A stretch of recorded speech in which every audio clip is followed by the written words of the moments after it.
off. Hello, everybody, and welcome to episode 94 of Community Service Hour. And we've got a lot of different topics today. So we have a blog post. During our phone call previously with Diana, she told me all of your headlines need to be over the top. Otherwise, what are you even doing?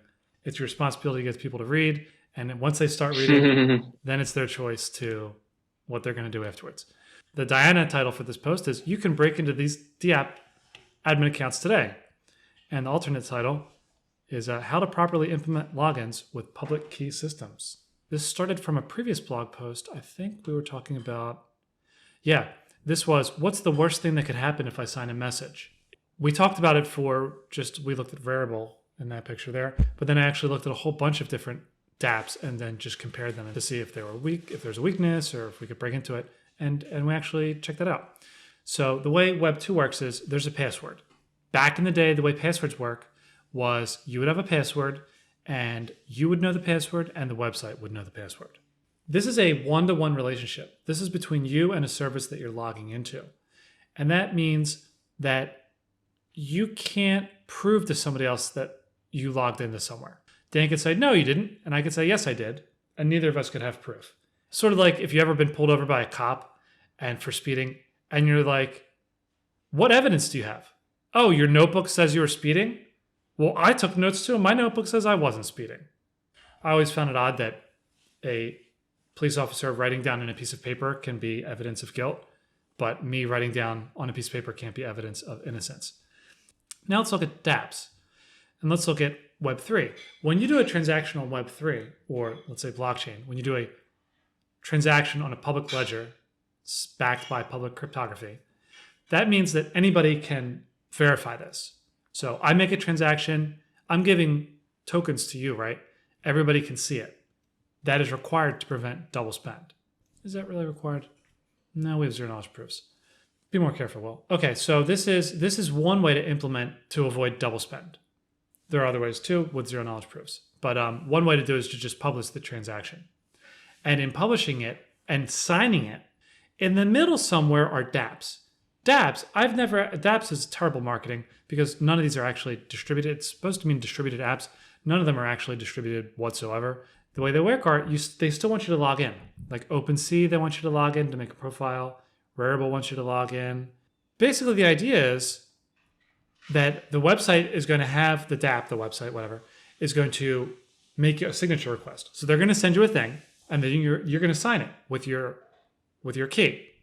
And then you're going to send it back to the DApp/website. Now, this allows the website to verify that the person holding the key is at their website right now. Or maybe man in the middle. But it at least allows the website to know this person logged in. Well, how's that different than Amazon? Well, when this website says this person logged into my website on this date, they actually have a signed proof. Unlike when the police officer pulls you over and they're like, well, according to my piece of paper that I wrote, and I get a commission when I write tickets, this person was speeding. Like, that's not really reliable evidence. However, a signed message on a DApp is reliable evidence. Reliable evidence that the thing was signed, but it depends on what actually did they sign. Now, we can go deeper. We can talk about entropy on both sides of the transaction. So actually, if you're going to sign a message, you need to know that you are actually logging into a website, and the website needs to know that it's actually you that's logging in. It actually goes both ways. Won't get into that. I'll just go briefly into what is the right way that this needs to work. Some attestation has to go to the server. So that can be, I made this pretty broad here. This is good. This can be with public cryptography. It can work with zero knowledge proofs and other things too, but there's some attestation that's going to go to the server. The attestation has to include some type of a challenge from the server. Now, this is important. So if somebody sends you a message and it says, I want to log into CryptoKitties, and you sign the message and you give it to CryptoKitties. So the problem is, one, it's not proof of life. You could have just kept the signature, or somebody on the wire, or somebody in between you and CryptoKitties, which includes a lot more people than you might realize. One of those people could have captured the signature and held onto it. And then when you're sleeping, they log into the website using that signature. It needs to have some type of a challenge from the server. So it's not something that you can just predict in the future. Maybe they're going to include something and it's going to say, oh, we want you to sign the message with today's date. Well, that doesn't really help because when you're offline, you could just sign a message for every date. The way you fix that is the server has to have a test. We call this entropy. The server has to send a thing, and then you have to include that thing in the thing that you're signing. It has to be time limited. So if you sign a message that says, I want to log into CryptoKitties, well, any employee at CryptoKitties could just keep that, and then now they can forevermore, they can pretend they're you. Okay, so I went through and I reviewed a bunch of projects. I reviewed 9 projects to see if they're doing this process properly. And here is the money shot. Azuki does it wrong. They do not include a nonce when you're logging in. Bored Ape Yacht Club includes a nonce and a timestamp. It's good. There are some workarounds. If you give somebody a nonce and you timestamp it yourself, then that's fine. And if you give a timestamp, but the timestamp has got like a lot of decimals at the end and nobody else is ever going to use that timestamp again, then that might actually work as a nonce too. So you need a timestamp and a nonce of some point. But if you just have a date, like today's date, tomorrow's date, those are guessable. Everybody can guess what tomorrow's date's going to be. And so therefore that is not a valuable nonce. Okay. Foundation does not have a nonce or a timestamp, so that's completely hackable. CryptoKitties, likewise. Lookrares is also likewise. OpenSea includes a nonce. LooksRare doesn't really include a nonce, but they have timestamps with milliseconds. X2Y2 doesn't have a nonce, but they have milliseconds too. Zora does not include a nonce, and they do not have milliseconds. So you can see, just looking at these colors here and these emojis, not too good. And these things could be hacked. How could you hack it? How could you log in as admin? Who could hack it? Easy. You just need to be somewhere between the person who's signing and the validator. So that could include somebody working at the company, the hosting provider, silently in between the host and your web connection. Quantum insert is a way to bypass all that stuff. Somebody with writ, influence, connection over any one of these parties. Yep. What's quantum insert? That's what the NSA does. Using quantum computing? Nope, that's somehow? just the code name of the program. Oh. This is part of Prism, I believe, where they would log into, you would try to log into a website, but NSA would be physically closer to you on the internet. And so they would reply faster, and with some other tricks, they hijack the browser connection. Sneaky. These things are sneaky and they happen, and now that they've been published, more people do them. Yeah, so there's a lot of people that could get involved here. Now, today, does it matter? Probably not. The NSA is probably not going to burn a quantum insert exploit in order to take over your CryptoKitties account. But somebody in North Korea might. Then it'd be harder for somebody in North Korea to get physically closer to your server. You know, there's a point where it just becomes economically feasible. And it's not, I'll be honest. Even Azuki and Bored Ape Yacht Club put together, even billions of dollars is not worth it for state actors, but it might be worth it for an ISP or a hosting provider. You know, there can be angles here where it becomes economically feasible, and then that's something you want to work out. Why do you think they didn't implement these things? It seems like a no-brainer. Like, why would anyone make logins without these things? And why isn't there more like tooling for login creation? Login.xyz wants to be the tooling. They do have an EIP for this. I'm not recommending anybody to use it as is, but I'm recommending everybody to look into it. I have some comments on the EIP. It's a noble effort, and let's find the good in these things. When you log into Amazon, there is no nonce that you see on the screen, and there is no timestamp that you're looking at. Mm-hmm. So when people just take the Web 2 ideas and apply them to Web 3, they're like, oh, this is what we'll do. And it's very easy to just overlook these problems. So that's probably why it happened. Hey, what's going on? Great overview. Thanks for running through it. I wonder, certainly in Web3 gaming, people are moving closer towards abstracting the wallet login to a more Web2 friendly approach. Do those have the same kind of vulnerabilities, given that they still tie into Web3 credentials? Great question. And this does not solve that problem. This is because the wallet, and I'll just give you some of them. I just implemented one of these myself, is Wallet Connect. You click here, and then you get all these different wallets you can use, right? Maybe one of these is what you're describing, but this is at least a multi-wallet thing that's going on here. What I just want to say is that those things are an abstraction for you. So they abstract the wallet part.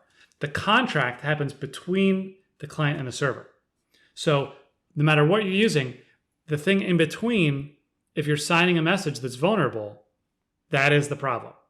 So no, this is a great question, but no, that does not solve the problem. Unless, so if you're using a wallet, let's say created by Epic, and they make their own wallet for you to log into, but the way that they authenticate the login from the wallet to the game sidesteps public key cryptography, then this vulnerability does not apply. Fascinating. I was thinking more having like a Google authenticated login. I don't know if I haven't used Friendtech, but I was chatting with people today about Friendtech, and they were saying that Friendtech uses privy.io, privy.io, as a way to, I think, have users on board, I don't know, with credit card and create a wallet for them. And then at least on their homepage, there's like an email or social capability where you can log in with Google. And to me, more I'm thinking like a website or a Web3 game where you go and you log in with your email, and that would feel very Web2, but in the back end, it would abstract away the Web3 side, which to me, it sounds like you're still saying, depending on how the wallet connects to the code or the platform, there still could be that vulnerability, whether the user sees it or not, because it could just be one further layer removed from their signed in with Gmail kind of thing.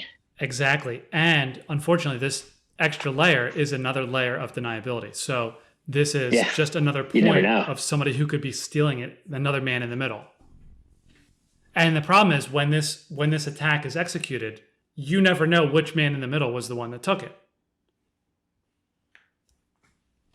Cool. All right, let's do a beer. So I've got this beer here. Do I have a beer opener? Yeah. So this one is Sticky Drippy Crystals. And it looks like tired hands, yeah. But this is Saison, and let's check it out. How do you even get these things? Do people rip them, or do they just go straight what I'm doing here? The wax thing on top. All right, got it off. All right, let's hit this. Sticky Drippy Crystals. Wow, this is nice and bright. Brighter than golden. Crispy. It smells great. I can smell the flowers. Let's go. This is great. All right, I love it. Not as floral as maybe it's been sitting for a while, but the floral's toned down as crispy. It is a great summer drink. All right, so this is up there. This is at least, we're getting close to 4 territory with this. I got a quick question about the login research that you did. For each site that lacked entropy in the message, did you look into see if it was possible to do like a quote unquote gasless drain of all the users' funds? Because I could see, I guess a malicious application for this would be a phishing page that stores the message and then uses it to drain the funds later on without having to spend a dime on the user's own terms. It's a lot easier to convince the user, hey, free NFT or something with crypto kitties. All you got to do is sign this, no gas, no transaction fee whatsoever. It just raises the convenience. For sure. So for these ones, this is a login workflow. And so probably the risk here is not that you're on a fake website that's going to trick you into signing an OpenSea transaction. That's not the vector we're looking at. And that's well documented. And those exist because you don't need an approve for all because you're already approving for all to the Seaport contract.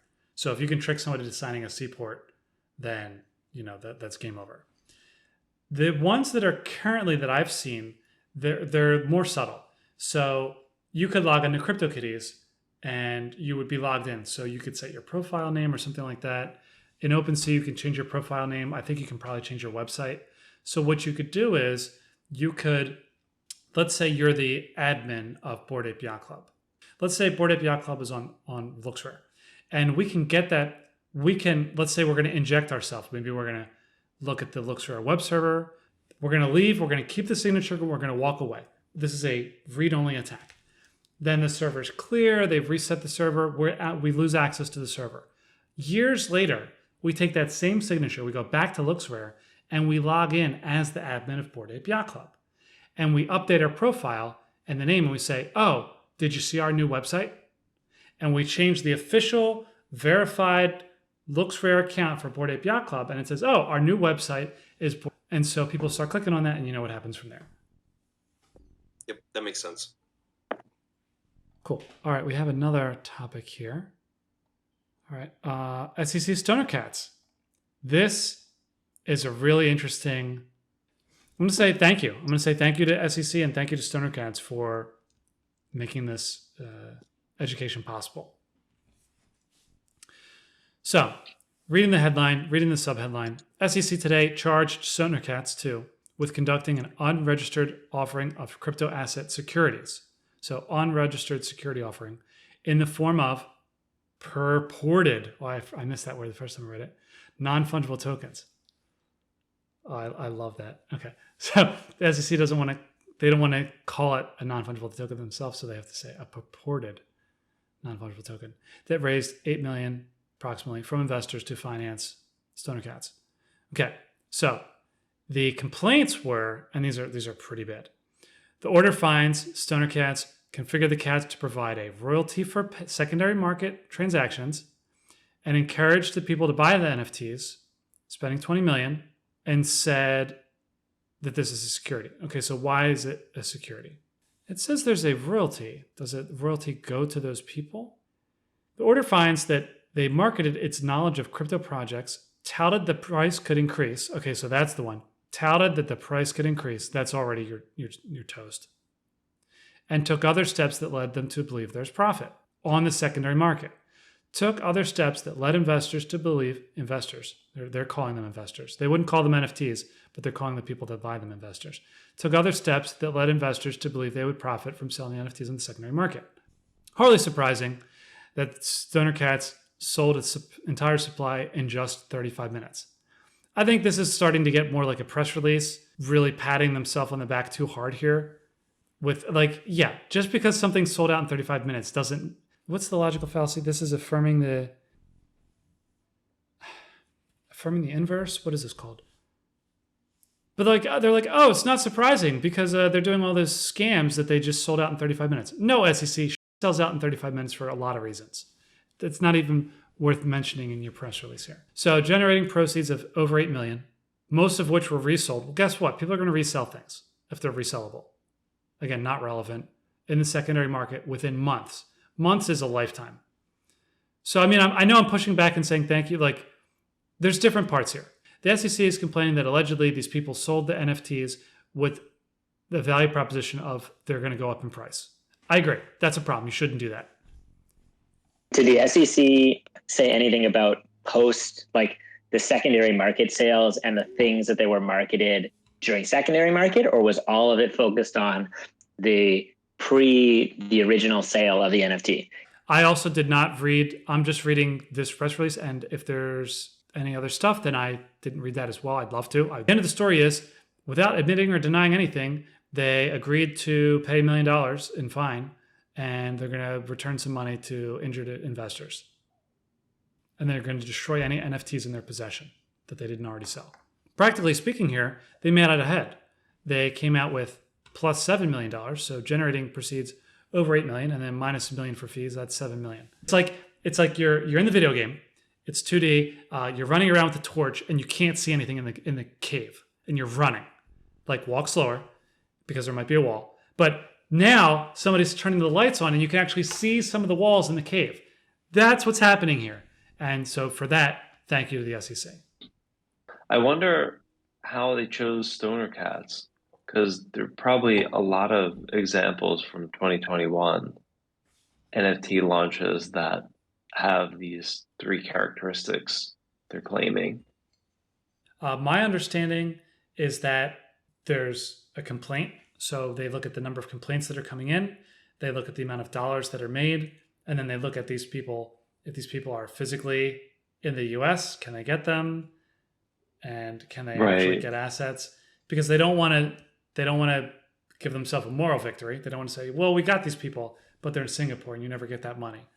They actually do want to get money for, quote, harmed investors. And so that ties into it. But going forward, none of this matters. They're just going after the exchanges, and they're extremely successful at going after exchanges. Do you think this won't have implications for other NFT projects just in the short term, but in the long term, they'll still go after things? In the short term, you're going to see a lot of projects decentralizing.